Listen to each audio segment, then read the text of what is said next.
Balaji. Good morning, sir. Okay, Balaji, let's speak some English sentences. I will ask you in Marathi, you translate it in English. Okay? Okay, sir. Very good. Let's start. कोणीतरी येत आहे. Someone is coming. मला थंडी वाजत आहे. I am feeling cold. तुला भूक लागली का? Are you hungry? तू कुठे आहेस? Where are you? मला ते आवडत नाही. I don't like it. काही अडचण नाही. No problem. सर्व काही ठीक आहे. It's all right. विसरून जा. Forget it. ती मला आवडते. I like her. मी तयार आहे. I am ready.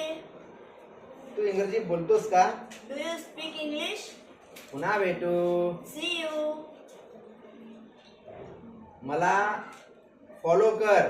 Follow me.